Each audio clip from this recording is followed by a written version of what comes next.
Luca ಸುವಿಶೇಷಂ 2వ ಅಧ್ಯಾಯ 10వ ವಚನ ಪಡೆಯುವುದು. ಆ ದೂತನು ಅವರಿಗೆ ಹೆದರಬೇಡಿರಿ ಕೇಳಿರಿ ಜನರಿಗೆಲ್ಲ ಮಹಾ ಸಂತೋಷವನ್ನುಂಟು ಮಾಡುವ ಶುಭ ಸಮಾಚಾರವನ್ನು ನಿಮಗೆ ತಿಳಿಸುತ್ತೇನೆ. ಜನರಿಗೆಲ್ಲ ಮಹಾ ಸಂತೋಷವನ್ನುಂಟು ಮಾಡುವ ಶುಭ ಸಮಾಚಾರವನ್ನು ನಿಮಗೆ ತಿಳಿಸುತ್ತೇನೆ. అయితే ఆ దూత భయపడకుడి ఇదిగో ప్రజలందరికీ కలుగబోవు మహా సంతోషకరమైనటువంటి సువర్తమానము నేను మీకు తెలియజేయుచు ఉన్నాను. హల్లెలూయా హల్లెలూయా. ఇది యేసు ప్రభు యొక్క జననమును గురించి దేవదూత ప్రకటించినటువంటి ఒక శుభ సమాచారముగా శుభవార్తగా ఉన్నది. ಇದಕ್ಕೆ ಕರ್ತನಾದ ಯೇಸು ಕ್ರಿಸ್ತனுடைய அவருடைய பிறப்பை குறித்து தேவதூதன் அறிவித்த நற்செய்தியா இருக்கிறது. ఆ కాలములో ఆ దేశములో కొందరు గొర్రెలు కాపాడే గొర్రెలు మేపేటటువంటి కాపరులు పొలములో ఉండి రాత్రి వేళ తమ మందను అక్కడ కాచేటటువంటి ఒక పనిని వాళ్ళు చేస్తూ ఉండేది. அந்த நாட்களிலே தன்னுடைய ஆடுகளை மாடுகளை மேய்த்துக் கொண்டிருக்கிற அந்த மேய்ப்பர்கள் அங்க சில நிலத்திலே இருந்து கொண்டு அவர்கள் மேய்த்துக் கொண்டிருந்தார்கள். రాత్రి వేళ మందని సమకూర్చుకొని మందని కాపాడినటువంటి కాపరులు అక్కడ ఉండేది. அந்த மந்தை இரவு நேரத்திலே சேர்த்துக் கொண்டு அதை காப்பாற்றுகிற வேலையை செய்து கொண்டிருந்தார்கள். దూత వారి యొద్దకు వెళ్ళి தேவதூதன் அவரிடத்தில் சென்று అక్కడ నిలిచి ఈ యొక్క సువర్తమానమును ఈ శుభ సమాచారమును ప్రకటించే தேவதூதன் அவர்களை நோக்கி உங்களுக்கு நற்செய்தி அறிவிக்கிறேன் என்று சொன்னது. ఇదిగో భయపడకుడి లోక రక్షకుడు ఉదయించబోతూ ఉన్నాడు అన్నటువంటి శుభ సమాచారముని ఆ కాపర్లకి ఆ యొక్క గొర్రెలు మేపేటటువంటి కాపర్లకి దూత ప్రకటించే இதோ பயப்படாதீர்கள் உங்களுக்கு நற்செய்தி அறிவிக்கிறேன் உலக ரட்சகர் பிறந்திருக்கிறார் என்பதை ஒரு செய்தியை அவர்களுக்கு அறிவித்தார். ఈ లోకములో ఎంతో మంది ప్రజలు ఉన్నారు, కోట్ల కొలది ప్రజలు ఉన్నారు. இந்த பூமியில பார்க்கும்போது எத்தனையோ கோடிக்கணக்கான ஜனங்கள் యేసే இருக்கிறார்கள். నిజ రక్షకుడు అని తెలియనటువంటి అనేక మంది కోట్లాది ప్రజలు ఈ లోకములో ఉన్నారు. இயேசுவை உண்மையான ரட்சகர் என்று அறியாத ஜனங்கள் இன்னும் எத்தனை ఈ கோடிக்கணக்கான లోకములో ஜனங்கள் ఉన్నటువంటి ఆ இருக்கிறார்கள். యొక్క పాపాలలోనూ మునిగి పాపాలు చేసి నశించి నాశనమై నశించిపోతూ ఉన్నారు. இந்த பாவத்திலே அக்கிரமத்திலே அவர்கள் அமிழ்ந்து அதிலே மாண்டு போகிறார்கள். అయితే వారి మధ్య దేవుడు మనకి ఇంత గొప్ప రక్షణని మనకు అనుగ్రహించిరి. ஆனாலும் அது மத்தியிலே கூட கர்த்தர் நமக்கு இவ்வளவு பெரிய ரட்சிப்பை கொடுத்திருக்கிறார். దేవుని పట్ల మనము భయభక్తులు కలిగి దేవుడు సువార్తని ప్రకటించగానే మనం భయభక్తులు కలిగి మనము దేవుని స్వంత రక్షకునిగా అంగీకరించి బాప్టిజం పొంది పరిశుద్ధాత్మ అభిషేకము పొంది దేవునితో సన్నిహితమైనటువంటి సంబంధంలో దేవుని ఆరాధించినటువంటి ఒక పిల్లలుగా మనం మారి ఉన్నాము. ஆனாலும் தேவன் நம்மை ரட்சித்திருக்கிறார். ஆகையால் தான் தேவனை நாம் அவரை விசுவாசித்து ஞானஸ்நானம் பெற்றுக்கொண்டு அவருடைய பரிசுத்தாவியை பெற்றுக்கொண்டு தேவனுடைய ஐக்கியத்தில் எல்லாரும் இப்பொழுது அவருக்குள் நாம் మనము இருக்கிறோம். దేవునికి భయపడి దేవునికి మనము ఘనతను చెల్లించి దేవుని ఆరాధించినటువంటి వాళ్ళగా ఈ యొక్క లోకములో దేవుడు మనల్ని ఎన్నుకొనిరి. நாம் தேவனுக்கு பயந்து தேவனுக்கு ஆராதனை செய்கிற பிள்ளைகள் கர்த்தர் நம்மை இந்த உலகத்தில் தெரிந்து అయితే ఈ கொண்டிருக்கிறார். లోకములో కోట్లాది ప్రజల్ని మనము చూడగా ஆனால் இந்த உலகத்திலே எத்தனை கோடிக்கணக்கான దేవుడే ஜனங்களை பார்க்கும்போது లేడని చెప్పినటువంటి వాళ్ళు ఎంతో ఎక్కువ శాతం ఉన్నారు. கர்த்தர் தேவனே இல்லை என்று சொல்லுகிற எத்தனையோ ஜனங்கள் இருக்கிறார்கள். పరలోకము లేదు నరకము లేదు అని చెప్పే వాళ్ళు ఉన్నారు. பரலோகம் இல்லை நரகம் இல்லை என்று சொல்லுகிறவர்களும் இருக்கிறார்கள். ఆ ఉండేంత వరకు మన యొక్క జీవితాన్ని సంతోషంతో మనము జీవించి మనము గడిచిపోవాలి. ఎక్కడో పరలోకము లేదు నరకము లేదు దేవుడు లేదు ఏమీ లేదు అనేటువంటి వాళ్ళు ఈ లోకములో కోట్లాది ప్రజలు ఉన్నారు.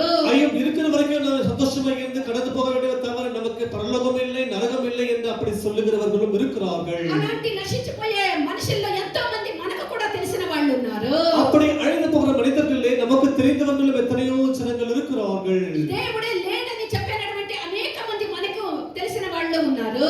தேவனை என்று சொல்லுகிறவர்களே நமக்கு தெரிந்தவர்களும் பலர் இருக்கிறார்கள். ఆ దేవుడు లేడని దేవుని యొక్క భయము లేకుండా ఇష్టానుసారముగా జీవించి రకరకాలైనటువంటి పాపాలు చేసి జీవితాన్ని అనుభవించి నశించిపోయే వాళ్ళు మనకు తెలిసిన వాళ్ళు ఎంతో మంది ఉన్నారు. ஐயோ தேவனும் இல்லை யாரும் இல்லை என்று சொல்லி தனக்கு மன விருப்பத்தின்படி பாவங்களை செய்து அதிலே அழிந்து போகிற ஜனங்கள் நமக்கு தெரிந்தவர்களே எத்தனையோ பேர் இருக்கிறார்கள். మనకు ఎంతో మందిని చూడగా హఠాత్తుగా దుర్మరణాలను చావు చచ్చే వయసే కాదు అలాంటి ఒక యాక్సిడెంట్ లోను రకరకాలైనటువంటి జబ్బుల్లోను రకరకాలైనటువంటి ఒక దుర్మరణాలకి లోనైతూ ఉన్నారు. நாம் அறிந்தவர்களை பார்க்கும்போது அவர்கள் சாவுகிற வயசு இருக்காது ஆனாலும் கூட அந்த சிறிய வயதிலே அவர்கள் பல விதமான வழிகளிலே மாண்டு போகிறார்கள். ఈ విధంగా నశించి నాశనమైపోయే వాళ్ళు అనేక మందిని మనము చూస్తూ ఉన్నాము. இப்படியாக அழிந்து போகிற மாண்டு போகிறவர்கள் எத்தனையோ ஜனங்களை நாம் பார்க்கலாம். హెబ్రీయులు 9వ అధ్యాయం 27వ వాక్యాన్ని చూడగా எபிரேயர் 9ஆம் அதிகாரம் 27ஆம் வசனம் படியுங்கள். ಒಂದೇ ಸಾಯುವುದು, ಒಂದೇ ಸಾರಿ ಸಾಯುವುದು, ಆಮೇಲೆ ನ್ಯಾಯ ತೀರ್ಪು ಮನುಷ್ಯರಿಗೆ ಹೇಗೆ ನೇಮಕವಾಗಿದೆಯೋ, ಅವರಿಗೆ ನ್ಯಾಯ ತೀರ್ಪು ಮನುಷ್ಯರಿಗೆ ಹೇಗೆ ನೇಮಕವಾಗಿದೆಯೋ, ಹಾಗೆಯೇ ಕ್ರಿಸ್ತನು ಸಹ ಬಹು ಜನರ ಪಾಪಗಳನ್ನು ಹೊತ್ತುಕೊಳ್ಳುವುದಕ್ಕೋಸ್ಕರ, ಹಾಗೆಯೇ ಕ್ರಿಸ್ತನು ಕೂಡ ಬಹು ಜನರ ಪಾಪಗಳನ್ನು ಹೊತ್ತುಕೊಳ್ಳುವುದಕ್ಕೋಸ್ಕರ ಒಂದೇ ಸಾರಿ ಸಮರ್ಪಿತನಾದನು. ಒಂದೇ ಸಾರಿ ಸಮರ್ಪಿತನಾದನು. మనుషులు ఒక్కసారే మృతి పొందవలేనని నియమింపబడెను. ఆ తరువాత తీర్పు జరుగును. అలాగుననే క్రీస్తు కూడా అనేకుల పాపములను భరించుటకు ఒక్కసారే అర్పింపబడి తన కొరకు కనిపెట్టుకొని యుండు వారి రక్షణ నిమిత్తము పాపము లేకుండా ఆయన రెండవసారి రానయ్యన్నాడు తమిళ్ల. அன்றியும் ஒரே தரம் மரிப்பதும் பின்பு நியாய தீர்ப்பும் மனுஷனுக்கு நியமிக்கப்பட்டிருக்கிறபடி கிறிஸ்துவும் அநேகருடைய பாவங்களை சுமந்து தீர்க்கும்படிக்கு ஒரே தரம் பலியிடப்பட்டு பாவம் இல்லாமல் அவளுடன் தமக்காக காத்துக் கொண்டிருக்கிறவர்களுக்கு ரட்சிப்பை அருளும்படி இரண்டாம் தரம் தரிசனம். ఎన్నో అంత జన్మతుల నాయ పొరందే, ఇంత జన్మతుల కొసువా పొరందే, కుక్కగా కోతిగా పుట్టినాము, ఈ జన్మల మనిషిగా పుట్టినాము. ఎన్నో జన్మలు లేదు. మనిషి ఒకేసారి పుట్టేది. ఆ పుట్టి జీవించినటువంటి జీవితానికి న్యాయ తీర్పు தேவன దగ్గర லெக்க ஒப்ப చెప్పాలి. பாருங்கள், அநேகர் சொல்வார்கள் நமக்கு எத்தனையோ ஜென்மங்கள் இருக்கிறது, போன ஜென்மத்திலே நாயாய் பிறந்திருக்கிறோம், குசுவா பிறந்திருக்கிறோம் என்று சொல்வார்கள். அதெல்லாம் சும்மா கதையா இருக்கிறது. ஆகிய நமக்கு எல்லாம் நியமிக்கப்பட்டிருக்கிறது. நாம் ஒரே தரம் பிறப்பது, ஒரே தரம் மரிப்பது தான் நமக்கு கொடுக்கப்பட்ட நியமமா இருக்கிறது. పరిశుద్ధ వేదం మనకి జీవం కలిగినటువంటి దేవుని యొక్క వాక్యం మనకి సెలవిస్తూ ఉన్నది. ఒకేసారి జన్మించుట, జీవించిన జీవితానికి న్యాయము, ఆ యొక్క దేవుని యొక్క న్యాయ తీర్పు ఎదుట నిలబడేది ఇది మనిషికి నియమించబడి ఉన్నది. பாருங்கள், வேதத்தில் சொல்லப்பட்டிருக்கிறது ஒரே தரம் பிறப்பது, மரிப்பது, பிறகு கர்த்தருடைய சிங்காசனத்திலே நியாய தீர்ப்பு அடைவது என்பது நியமிக்கப்பட்டிருக்கிறது. అదే విధముగా మన యొక్క ప్రభు అయినటువంటి యేసు క్రీస్తు కూడా మన యొక్క సమస్త పాపాల యొక్క పాప పరిహారార్థ బలిగా ఆయన ఈ యొక్క లోకానికి వచ్చి మన పాపాలన్నిటినీ ఆయన మీద మోసుకొని పాప పరిహారార్థ బలిగా ఆయన మారి, ఆయన మరణించి, ఆయన పునరుత్థానుడై లేచి, ఆయన మరలా రెండవసారి తన కొరకు కనిపెట్టుకొని ఉండేటువంటి తన వారిని తీసుకొని పోయేదానికి రానై ఉన్నారు. அதே விதமாக நாம் பார்க்கும்போது நம்முடைய கர்த்தராகிய இயேசு கிறிஸ்து கூட நம்முடைய பாவங்கள் எல்லாவற்றையும் சுமந்து கொண்டு பூமிக்கு வந்து அவிதமாக அவர் எல்லாருடைய பாவங்களுக்கும் மரித்து அவர் பலியிடப்பட்டு அவர் அவிதமாக உயிர்த்தெழுந்து போயிருக்கிறார். அவர் மீண்டுமாக தன்னுடைய ஜனங்களுக்காக மீண்டும் தரிசனமாவார். ఆకాశము క్రింద భూమి పైన రక్షించబడుటకు అనుగ్రహించే సర్వ మానవ కోటికి ఎక్కడున్నా, ఏ దేశంలో ఉన్నా, ఏ స్థలములో ఉన్నా, ఎటువంటి పరిస్థితుల్లో ఉన్నా, ఆకాశము క్రింద భూమి పైన రక్షించబడుటకు అనుగ్రహించబడినటువంటి ఏకైక నామము యేసు నామమే. பாருங்கள், பூமியில் பிறந்திருக்க எந்த மனிதனாகிலும் சரி, அவன் எந்த மூலையிலே எங்கே வசித்துக் கொண்டிருந்தாலும் சரி, வானத்துக்கு கீழே பூமியின் மேல் இருக்கிற எல்லாரும் கூட ஒரே ரட்சிக்கப்படுவதற்கு ஒரே நாமம், அது இயேசுவின் நாமம் மாத்திரமே. యేసు క్రీస్తే నిజమైనటువంటి లోక రక్షకుడు. యేసు క్రీస్తు ఉన్మయాన ఉలగ రక్షకుడు. ఆయనే నశించిన దాన్ని వెతికి రక్షించుటకు వచ్చిన వారు ఆయన మాత్రమే. அவரை இழந்து போன தேடவும் ரட்சிக்கவும் வந்தவராய் இருக்கிறார். మనిషి కుమారుడు ఈ లోకానికి దేనికి వచ్చారు అంటే, మనిషి కుమారుడు భూమికి ఎదற்கு వந்தார். పాపమంతో అక్రమమంతో నశించి నాశనమై పోయినటువంటి వారిని రక్షించుటకు ఈ యొక్క లోకానికి లోక రక్షకుడైనటువంటి యేసు వచ్చారు. பாவங்கள் பாவத்திலும் அக்கிரமத்திலும் அழிந்து போகிற ஜனங்களை மீட்டெடுக்கும்படிக்கு தான் உலக ரட்சகர் பூமிக்கு வந்தார். ఎంతో ఈ యొక్క సత్యముని మనం ఎన్నో సంవత్సరాలుగా మనం విని ఉన్నాము. இந்த సత్య వచనத்தை நாம் ఎన్నో వర్షాలుగా కేట్టుకొండే ఈ యొక్క దేవుని యొక్క సత్యాన్ని మనం ఎరిగినటువంటి, మనకు తెలిసినటువంటి దేవుడే లేడని చెప్పినటువంటి అనేకులతో మనం చెప్పేటువంటి వాళ్ళమై ఉండాలి. ஆனாலும் கூட யாரெல்லாம் தேவனே இல்லை என்று சொல்லுகிறார்களோ அவர்களுக்கு இப்படிப்பட்ட சத்தியத்தை அவர்களுக்கு அறிவிக்கிறவர்கள் நாம் இருக்க வேண்டும். మనకు ఎంతమంది మనం చదువుకునేటువంటి స్థలములో గాని, ఉద్యోగం చేసే స్థలములో గాని, మనం పని చేసేటువంటి స్థలములో, మనం నివాసము చేసేటువంటి స్థలములో మనకి ఎవరెవరంతా మన యొక్క కాంటాక్ట్ లో ఉన్నారో వాళ్ళందరికీ యేసే రక్షకుడు, ఆయనే నిజమైన దేవుడు. ఆకాశము క్రింద భూమి పైన రక్షించబడుటకు ఆయన మాత్రమే నిజమైన దేవుడు. మనం ఎక్కడున్నా, ఏ దానికి చెందిన వాళ్ళైనా, సర్వ మానవ కోటిని రక్షించువాడు మన యొక్క దేవుడే అనేటువంటి శుభవార్తని మనం చెప్పేటువంటి వాళ్ళమై ఉండాలి. ஆகையால் நாம் பூமியில் இருக்கும் பொழுது நாம் எங்கே வசித்து வந்தாலும் நாம் எங்கே போனாலும் எங்கே நாம் வேலை செய்தாலும் எங்கே படித்தாலும் நம் தொடர்பில் இருக்கிற யாராலும் சரி அவர்கள் எப்படிப்பட்ட எந்த தர்மத்தை சேர்ந்தவர்களாலும் சரி அவர்களுக்கு எல்லாருக்கும் இயேசு கிறிஸ்து உண்மையான தேவன் அவரே உலக ரட்சகர் என்ற సత్యத்தை நாம் எல்லாருக்கும் அறிவிக்க வேண்டும். చెప్పి వాళ్ళని దేవుని యొక్క రక్షణలోనికి మనం తీసుకొని రావాలి. அப்படி அவர்களுக்கு அறிவித்து அவர்களை ரட்சிப்புக்குள் கொண்டு வர வேண்டும். మన యొక్క కాంటాక్ట్ కి ఎవరంతా వస్తారో వాళ్ళందరికీ ఈ శుభ వార్తని శుభ సమాచారాన్ని మనం తెలియపరచాలి. யாரெல்லாம் நம்முடைய தொடர்புக்குள் வருவார்களோ அவர் எல்லாருக்கும் கூட இந்த நற்செய்தியை நாம் அறிவிக்க வேண்டும். ఈ సమయంలో మనం ఏ విధముగా ఉన్నాము? ஆனால் இந்த நேரத்தில் நாம் எப்படி இருக்கிறோம்? దేవుని గురించి చెప్తే నన్ను ఏమనుకుంటారో నేను చెప్పొచ్చా లేదా అని మనం సంకోచించేటువంటి వాళ్ళమై ఉన్నామా? ஐயோ இந்த நேரத்தில் நாம் கர்த்தரை குறித்து சொல்லலாமா சொன்னால் நினைப்பார்களோ என்று நாம் அப்பவே தயங்குகிறவர்களாய் இருக்கிறோம். నిన్ను దేవుడు ఏర్పరచుకొని నీకు నశించుతూ ఉండేటువంటి నిన్ను దేవుడు ఏర్పరచుకొని ఈ రక్షణ ఇచ్చింది నువ్వు అనేకల్ని రక్షించే నిమిత్తమే అనేది జ్ఞాపకములో ఉంచుకోవాలి. கர்த்தர் உன்னை நினைவு கொண்டு உன்னை ரட்சித்திருப்பது நீ கூட அநேகருக்கு அப்படி ரட்சிப்பை சொல்லி அவர்களை ரட்சிக்க வேண்டியதுக்காக தான் கர்த்தர் உன்னை தெரிந்து கொண்டிருக்கிறார். దేవుని యొక్క శుభ సమాచారముని శుభ వార్తని మనం ఇతరులతో చెప్పుటకు ఎంత మాత్రమో కూడా మనం సంకోచించరాదు. நாம் கர்த்தருடைய இந்த நற்செய்தியை சொல்லி அவர்களை ரட்சிப்பதற்கு ஏமாத்திரம் பின்வாங்க கூடாது. దేవుని యొక్క శుభ సమాచారముని మనం తెలియపరచడానికి మనలో కొన్ని స్వభావాలు అవసరమై ఉన్నది. கர்த்தருடைய நற்செய்தியை அறிவிப்பதற்கு நமக்கு சில சுபாவங்கள் தேவைப்படுகிறது. రాజైనటువంటి అహేశ్వరోస్ కాలమందు ராஜாவாகிய அகஸ்தியர் காலத்திலே ఎస్తేరు యొక్క మనవిని ఆలకించి எஸ்தேருடைய அந்த கட்டளைக்கு அவருடைய மன்றாட்டை கேட்டு ఆ ఎస్తేరు యొక్క మనవిని అహేశ్వరోస్ రాజు ఆలకించి இந்த எஸ்தேருடைய மன்றாட்டை ராஜாவாகிய அகஸ்தியருக்கு கேட்டு అహేశ్వరోస్ రాజు యొక్క పేరిట ఒక తాకీదును మోర్దెకైకి రాయించి ఈ విధముగా అగస్త్యరు కై మూలముగా அந்த மோர்தெகைக்கு ஒரு கடிதம் எழுதப்பட்டு ఆ రాజు ఉంగరమును దానికి ముద్రించి ராஜாவின் முத்திரை மோதமதற்கு முத்திரை போடப்பட்டது.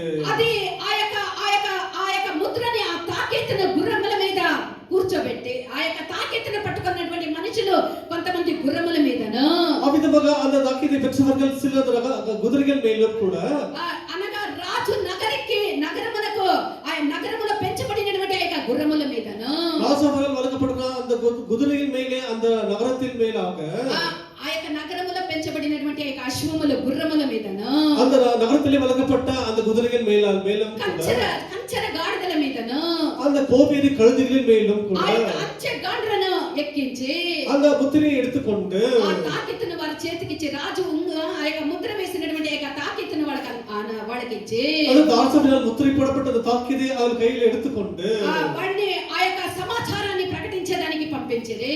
அந்த சுவிசேஷத்தை அறிவிக்கும்படிக்கு ராஜாவினால் அனுப்பப்பட்டார்கள். ఇక్కడ రాజు అయినటువంటి ఇప్పుడు ఆ యొక్క ఎస్తేరు పుస్తకంలో ఉంది అవన్నీ మనకి ఇప్పుడు వద్దు. அது எஸ்தேர் புத்தகத்தில் எழுதப்பட்டிருக்கிறது இப்போ நமக்கு வேண்டாம். అవన్నీ మనం చదువుకుంటే మనకి సమయం లేదు. அவையெல்லாம் படித்துக் கொண்டுதான் நமக்கு நேரம் ఇక్కడ பத்தாது. రాజు అయినటువంటి అహేశ్వరసు మన యొక్క ప్రభు అయినటువంటి యేసు క్రీస్తుకు సాదృశ్యమై ఉన్నారు. இங்கே ராஜாவாகிய அகஸ்தியரோஸ் என்பவர் நம்முடைய கர்த்தர் இயேசு கிறிஸ்துவுக்கு ஒரு நிழலாய் இருக்கிறார். అహేశ్వరసు రాజు అయినటువంటి ఆ యొక్క రాజు మన యొక్క రాజాది రాజు అయినటువంటి యేసు క్రీస్తుకు సాదృశ్యమై ఉన్నారు. ராஜாவாகிய அகஸ்தியரோஸ் என்பவர் அவருடைய ராஜாதி ராஜாவாகிய கர்த்தர் இயேசு கிறிஸ்துவை குறிக்கிறார். యేసు ఆ యొక్క అంచెగాండ్రు అనగా ఆ యొక్క రాజు తాకీదును ఆ యొక్క ఉత్తరాన్ని తీసుకొని పోయినటువంటి ఆ యొక్క అంచెగాండ్రు అనగా మనం తెలిసిన భాషలో చెప్పాలంటే పోస్ట్ మ్యాన్స్. ఆ యొక్క ఉత్తరాన్ని పట్టుకొని పోయే వాళ్ళు ఎవరు? పోస్ట్ మ్యాన్లు కదా.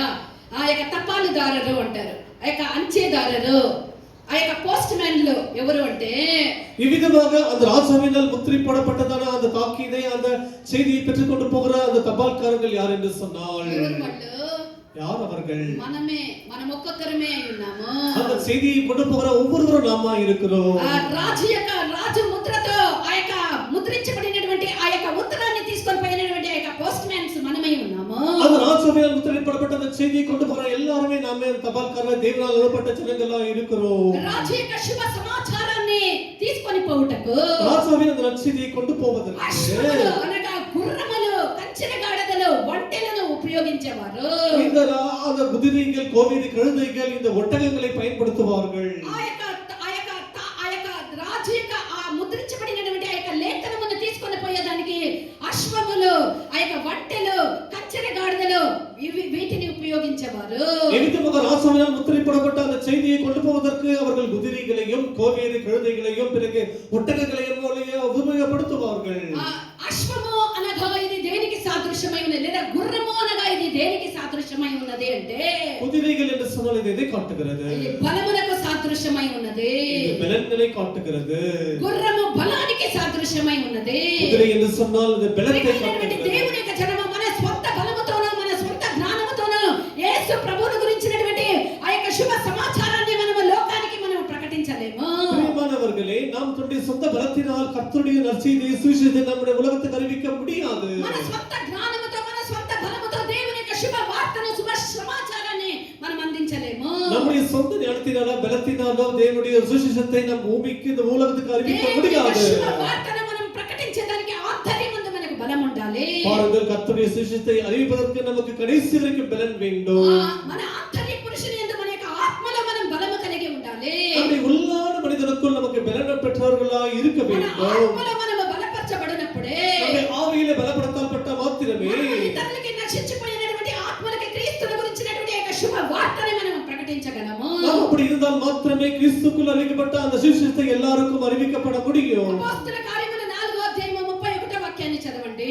அப்போஸ்தலர் நடபடிகள் 4ஆம் அதிகாரம் 31ஆம் வசனப்படி உங்கள் ಹೀಗೆ ಪ್ರಾರ್ಥನೆ ಮಾಡಿದ ಮೇಲೆ ಹೀಗೆ ಪ್ರಾರ್ಥನೆ ಮಾಡಿದ ಮೇಲೆ ಅವರು ಕೂಡಿದ್ದ ಸ್ಥಳವು ನಡುಗಿತು. ಅವರು ಕೂಡಿದ್ದ ಸ್ಥಳವು ನಡುಗಿತು. ಅವರೆಲ್ಲರೂ ಪವಿತ್ರಾತ್ಮ ಭರಿತರಾಗಿ ದೇವರ ವಾಕ್ಯವನ್ನು ಧೈರ್ಯದಿಂದ ಹೇಳುವವರಾದರು. ಅವರೆಲ್ಲರೂ ಪವಿತ್ರಾತ್ಮ ಭರಿತರಾಗಿ ದೇವರ ವಾಕ್ಯವನ್ನು ಹೇಳುವವರಾದರು. వారు ప్రార్థన చేయగానే వారి కూడి ఉన్న చోటు కంపించెను. వారు కూడి ఉండేటువంటి ఆ యొక్క స్థలమైనది కంపించే. అప్పుడు వారందరూ పరిశుద్ధాత్మతో నిండిన వారై పరిశుద్ధాత్మతో వారందరూ పరిశుద్ధాత్మతో నిండిన వారై దేవుని వాక్యమును ధైర్యముగా బోధించిరి. తమిళ படிப்ப அவர்கள் ஜெபம் பண்ணின போது அவர்கள் ஜெபம் பண்ணின போது அவர்கள் கூடியிருந்த இடம் அசைந்தது. அவர்கள் கூடியிருந்த இடமானது அசைந்தது. அவர்கள் எல்லாரும் பரிசுத்த ஆவியினால் நிரப்பப்பட்டு அவர்கள் எல்லாரும் பரிசுத்த ஆவியினாலே நிரப்பப்பட்டு தேவ வசனத்தை தைரியமாய் சொன்னார்கள். தேவ வசனத்தை தைரியமாக சொன்னார்கள்.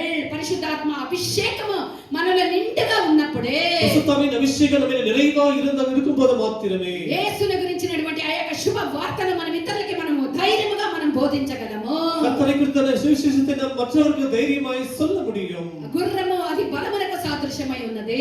குதிரைகள் என்று சொன்னால் அது பலத்தை గుర్రములో காட்டுகிறது. ఎక్కి మనము దేవుని యొక్క స్వార్థని ప్రకటించాలి. நாம் குதிரையில ஏறி நாம் கர்த்தருடைய சுவிசேஷத்தை పరిశుద్ధాత్మ அறிவிக்க வேண்டும். అభిషేకము పొంది లోకానికి దేవుని యొక్క రక్షణ స్వార్థని మనం ప్రకటించాలి. பரிசுத்தாவின் அபிஷேகத்தை பெற்றுக்கொண்டு உலகத்துக்கு நாம் சுவிசேஷத்தை அறிவிக்க வேண்டும். రెండవదిగా కంచరి గాడిద. இரண்டாவது இந்த கோவேறு கழுதைகள்.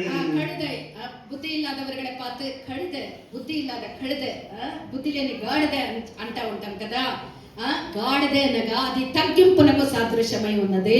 கழுதை என்று சொன்னால் அது நம்மை தாழ்மையை காட்டுகிறது. దీన మనసుకు సాదృశ్యమై ఉన్నది. நம்மை தாழ்மையை காட்டுகிறது. మనలో గర్వము నేను అనేటువంటి గర్వము మనలో ఉన్న ఎడల நமக்குள் நான் என்ற வேட்டிமை கர்வம் இருக்கும் என்று சொன்னால் నిశ్చయముగా క్రీస్తును మనం ఇతరులకి మనం ప్రకటించలేము. நாம் கிறிஸ்துவை மற்றவர்களுக்கு அறிவிக்கவே முடியாது. నిశ్చయముగా మనము నేను అనేటువంటి ఒక గర్వము మనలో ఉన్నట్లయితే, నా వల్ల నేను అనేది మనలో ఉన్నట్లయితే క్రీస్తుని గురించి మనం ఈ యొక్క లోకానికి మనం తెలియపరచలేము. பாருங்கள், நமக்குள் இந்த வேட்டிமை கர்வம் நான் என்ற சுபாவம் இருக்கும் என்று சொன்னால் நாம் இந்த சுவிசேஷத்தை அறிவிக்கவே முடியாது. అలాగైతే ఎవరు ఈ యొక్క శుభ వార్తని శుభ సమాచారాన్ని ఈ యొక్క లోకానికి నశించిపోయినటువంటి ఆత్మలకు తెలియపరచుదురు అంటే அப்படியானால் யார் இந்த உலகத்திற்கு இந்த அழிந்து போகிற ஆத்மாவுக்கு நற்செய்தியை அறிவிப்பார்கள் என்று ఎవరైతే சொன்னால் దీన మనసు కలిగి తగ్గింపు గలవారై దీన మనసు కలిగి ఉందరో వారే యేసుని గురించి ఈ లోకానికి ప్రకటించగలరు. யாரெல்லாம் தங்களை தாழ்த்திக் கொண்டு மனத்தாழ்மையாக இருப்பார்களோ அவர்களுக்கு தான் இந்த சுவிசேஷத்தை அறிவிக்கிற சுபாவம் கிடைக்கும். మన యొక్క దేవుడు ఆయన దీనత కలిగినటువంటి దేవుడు. நம்முடைய தேவன் தாழ்மை உள்ளவராய் ఫిలిప్పీయులు இருக்கிறார். 2వ అధ్యాయం 8వ వాక్యాన్ని చదవండి. பிலிப்பியர் 2ஆம் அதிகாரம் 8ஆம் வசனம் படியுங்கள். Philippians 2nd chapter 8th verse. ಹೀಗೆ ಆತನ ಆಕಾರದಲ್ಲಿ ಮನುಷ್ಯನಾಗಿ ಆಕಾರದಲ್ಲಿ ಮನುಷ್ಯನಾಗಿ ಕಾಣಿಸಿಕೊಂಡಿದ್ದಾಗ ತನ್ನನ್ನು ತಗ್ಗಿಸಿಕೊಂಡು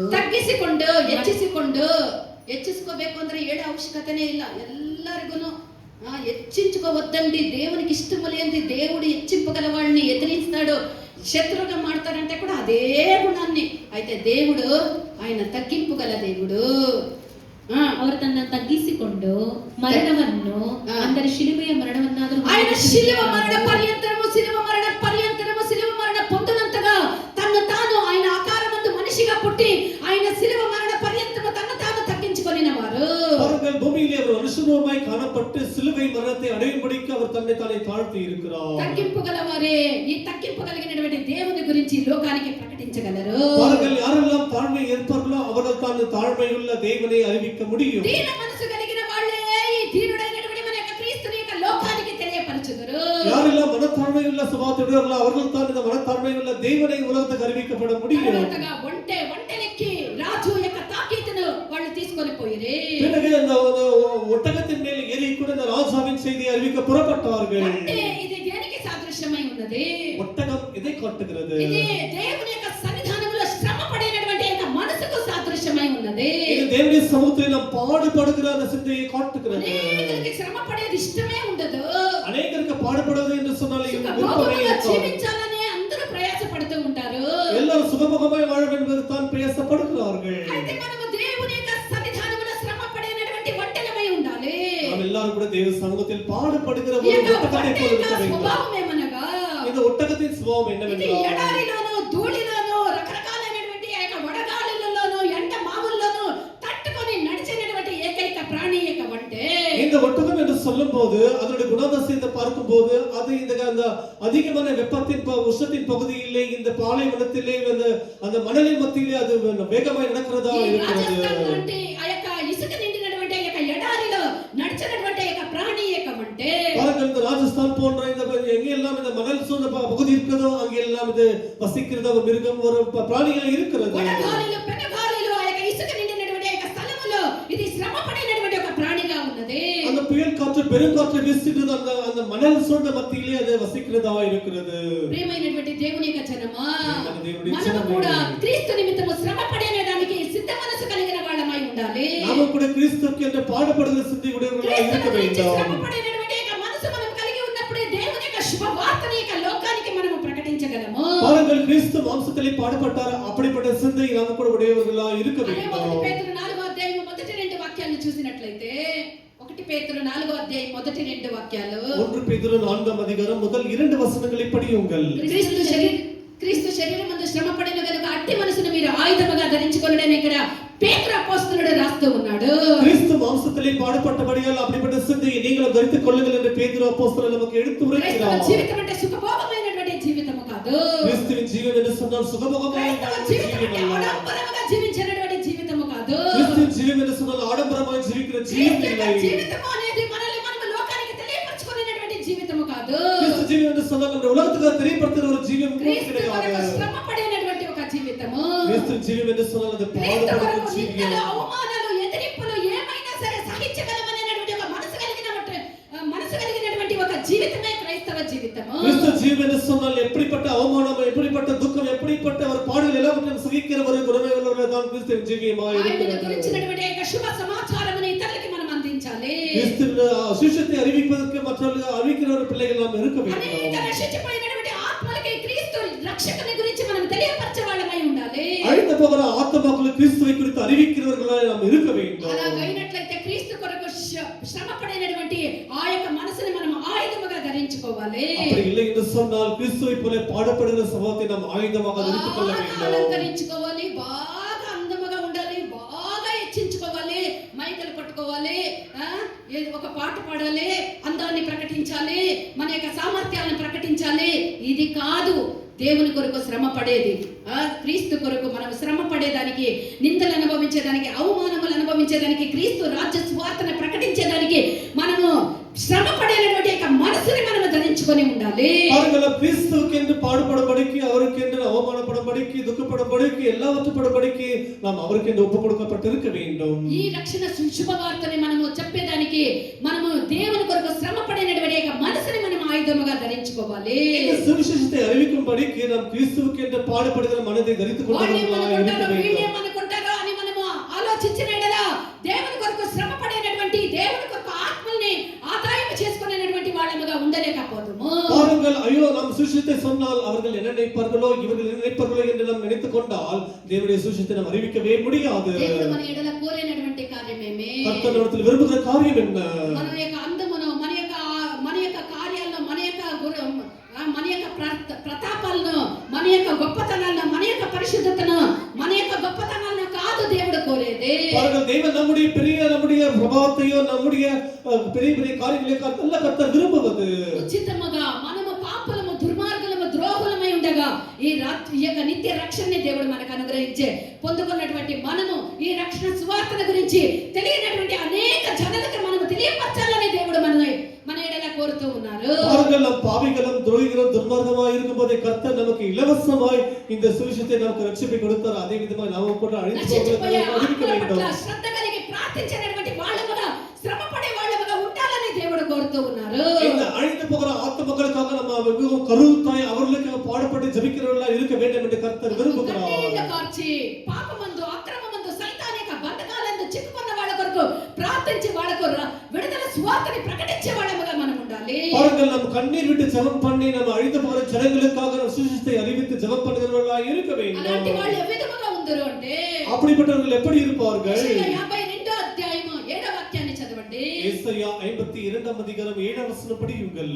ಪರ್ವತಗಳ ಮೇಲೆ ತ್ವರಪಡುತ್ತಾ పర్వతಗಳ ಮೇಲೆ ತ್ವರೆಪಡುತ್ತಾ ಶುಭ ಸಮಾಚಾರವನ್ನು ತಂದು ಸಮಾಧಾನವನ್ನು ಸಾರುವ ದೂತನ ಪಾದಗಳು ಶುಭ ಸಮಾಚಾರವನ್ನು ತಂದು ಸಾರುವ ದೂತನ ಪಾದಗಳು ಎಷ್ಟೋ ಅಂದವಾಗಿವೆ, ಎಷ್ಟೋ ಅಂದವಾಗಿದೆ. ಒಳ್ಳೆಯ ಶುಭ ವರ್ತಮಾನವನ್ನು ಶುಭದ ಸುವಾರ್ತೆಯನ್ನು ತಂದು ಶುಭದ ಸುವರ್ತಮಾನವನ್ನು ತಂದು ರಕ್ಷಣೆಯನ್ನು ಪ್ರಕಟಿಸುತ್ತಾ ನಿನ್ನ ದೇವರು ರಾಜ್ಯಭಾರವನ್ನು ವಹಿಸಿದ್ದಾನೆಂದು ನಿನ್ನ ದೇವರು ರಾಜ್ಯಭಾರ ಮಾಡುತ್ತಾ ಇದ್ದಾರೆ ಎಂದು ಚೀಯೋನಿನ ಬಳಿ ತಿಳಿಸುವವನಾಗಿದ್ದೇನೆ. సువార్త ప్రకటించుచు సమాధానమును చాటించుచు సువర్తమానమును ప్రకటించుచు రక్షణ సమాచారము ప్రచురించు వారి పాదములు రక్షణ సువర్తమానమును ప్రచురించు వాని యొక్క పాదములు నీ దేవుడు ఏలుచు ఉన్నాడు అను సియోనుతో చెప్పు వాని యొక్క పాదములు పర్వతముల మీద ఎంతో సుందరములై ఉన్నవి. హల్లెలూయా. సువార్తను ప్రకటించుచు సువిశేషத்தை அறிவித்து సమాధానమును చాటించుచు సమాధానத்தை கூறிக்கொண்டு సువర్తమానమును ప్రకటించుచు దేవుని రక్షణை வெளிப்படுத்திக் கொண்டு రక్షణ సమాచారము ప్రచురించు వాని పాదములు ரட்சிப்பை பிரசித்தப்படுத்திக் கொண்டு வருகிற அவர் அப்படிப்பட்டவருடைய నీ பாதங்கள் దేవుడు ఏలుచు ఉన్నాడని సియోనుతో చెప్పు వాని యొక్క పాదములు அவருடைய தேவன் ராஜரிகம் பண்ணுகிறார் என்று அறிவிக்கிறவருடைய அப்படிப்பட்ட பாதங்கள் పర్వతముల మీద ఎంతో సుందరములై ఉన్నవి. அப்படிப்பட்டவருடைய பாதங்கள் மலைகளின் மேலே எவ்வளவு அழகா இருக்கிறது. ప్రియమైనటువంటి దేవుని యొక్క బిడ్డ, ప్రియమైన దేవుని పిల్లలు, నిన్ను దేవుడు రక్షించే కర్తరుడే రక్షిத்து నువ్వు ఎక్కడో నశించి నాశనమైపోతూ ఉండేటువంటి మనల్ని వెతికి వచ్చి నా ప్రేమ మూర్తి మన యొక్క దేవుడు அவர்கள் எங்கேயோ அழைத்து போடுகிற தேவன் நம்மை தேடி வந்து ரட்சித்த தேவனாய் இருக்கிறார். పాపములన్నిటిని తన మీద మోసుకొని మన పాపములన్నీ ఆయన పరిశుద్ధమైనటువంటి రక్తము ద్వారా కడిగినటువంటి వాళ్ళు మనం ఉన్నట్టుగానే మనల్ని అంగీకరించి మనల్ని ప్రేమించిన వారు మన యొక్క దేవుడు మాత్రమే. அவர்கள் பாவத்திலே அழைத்து போகிற நம்மை தேவன் இருக்கிறவர்களாக நம்மை ஏற்று நம்மை ரட்சித்துக் கொண்டு நமக்காக யுத்தம் செய்கிற தேவனாய் இருக்கிறார். కోట్లాది ప్రజలు ఉండేటువంటి ఈ యొక్క లోకములో ఈ భూలోకములో దేవుడు మనల్ని ఏర్పరచుకొనిరే. பாருங்கள், எத்தனையோ கோடிக்கணக்கான ஜனங்கள் வசிக்கிற இந்த பூமியிலே கர்த்தர் நம்மை தெரிந்து கொண்டார். మనకు ఈ యొక్క రక్షణని ఉచితంగా అనుగ్రహించిరే. நமக்கு இந்த ரட்சிப்பை இலவசமாய் ఎటువంటి கொடுத்தார். క్రయమును కూడా మనం ఈ యొక్క రక్షణ పొందుటకు మనం చెల్లించలేదు. எப்படிப்பட்ட கிரயத்தை கூட நாம் இந்த ரட்சிப்பை பெறும்படிக்கு நாம் செலுத்தவில்லை. ప్రేమ సాగరము మనల్ని వెతికి వచ్చే. கர்த்தர் நம்மை சாதாரணமாய் நம்மை தேடி స్నేహ வந்தார். సాగరమే కదిలి వచ్చి మనల్ని రక్షించే. ஒரு அன்பின் சாகரமை தேடி நம்மை வந்தார், ரட்சித்தார். పెద్ద కుప్పల మీద ఉండేటువంటి మనల్ని లేవనెత్తే. பாருங்கள், குப்பையில் இருக்கிற தேவன் நம்மை தேடி வந்தார். మహిమ కలిగినటువంటి ఆయన యొక్క సాన్నిధ్యములో దేవుడు మనల్ని పెట్టిరే. பாருங்கள், சமாதானத்தை இருக்கிற இடத்திலே தேவன் நம்மை அமைதியாக வைத்திருக்கிறார். పాపము చేసి నశించిపోయినటువంటి మనల్ని ఆ పాపముల నుండి విముక్తించి మనకి నిత్య జీవమునిచ్చి నిత్య రాజ్యము వైపు దేవుడు నడిపించిరే. பாவத்தின் மத்தியில் வாழ்ந்து கொடுக்க நம்மை இந்த பாவத்தை மீட்டெடுத்து அதற்கு ஒரு முற்றுப்புள்ளி வைத்து தேவன் நம்மை ఇంతగా நீதியிலே రక్షించబడినటువంటి நடத்துகிறார். మనము ఏ విధముగా ఉన్నాము? ஏவலமாய் ரட்சிக்கப்பட்ட நாம் எப்படி ఈ இருக்கிறோம்? రక్షణ గురించి తెలియనటువంటి జనాలకి మనం ప్రకటిస్తూ ఉన్నామా? இந்த ரட்சிப்பு குறித்து தெரியாத ஜனங்களுக்கு நம்ம அதை அறிவிக்கிறோமா? పలికినటువంటి వాళ్ళ కథలు వీళ్ళ కథలు ఈ కథ ఆ కథ ఇవన్నీ మాట్లాడడానికి మనకు సమయం ఉంటుంది. ఇవన్నీ వ్యర్థ కార్యాలే. అయితే ఈ రక్షణ సువార్తల గురించి నిజమైనటువంటి రక్షణ గురించి నిజమైనటువంటి రక్షణ గురించి మనము శుభ సమాచారము తెలియనటువంటి ప్రజల మధ్య మనం అందిస్తూ ఉన్నామా? பாருங்கள், வீணான காரியங்களை குறித்து நம்ம மணிக்கணக்க பேசிக் கொண்டிருக்கிறோம் தவிர இந்த ரட்சிப்பை குறித்து நம்ம மற்றவர்களுக்கு அறிவித்துக் கொண்டிருக்கிறோம். ఒకవేళ ఇది వరకు మనం చేయకపోతే ఈ రోజు నుండి ఈ రక్షణ శుభవార్తను మనం తెలియపరిచే వాళ్ళముగా ముందుముగాక. ஒருவேளை இதுவரைக்கும் நாம் செய்யவிட்டால் இதற்கு மேலாவது ரட்சிப்பின் சுவிசேஷத்தை நாம் எல்லாருக்கும் அறிவிப்போமாக. ఆ యొక్క గొర్రెల కాపరులకి దేవదూత ఈ రక్షణ శుభవార్తల గురించి లోక రక్షకుని గురించి ఆ యొక్క శుభ సమాచారముని శుభవార్తని ప్రకటించే. அந்த ஆடுகளை மேய்க்கிற மேய்ப்பர்களுக்கு தேவதூதனானவர் அந்த நற்செய்தி சுவிசேஷத்தை அறிவித்தார். ఆ లోక రక్షకుని గురించి అనేకులకు మనం తెలియపరచే వాళ్ళముగా ఉండి உலக ரட்சகரை குறித்து நாம் அநேகருக்கு அறிவிக்கிறவர்களாய் இருந்து అనేక దూరముగా ఉండినటువంటి వాళ్ళని క్రీస్తు యొక్క సమీపమునకు మనం నడిపించే వాళ్ళముగా ఉందుముగాక.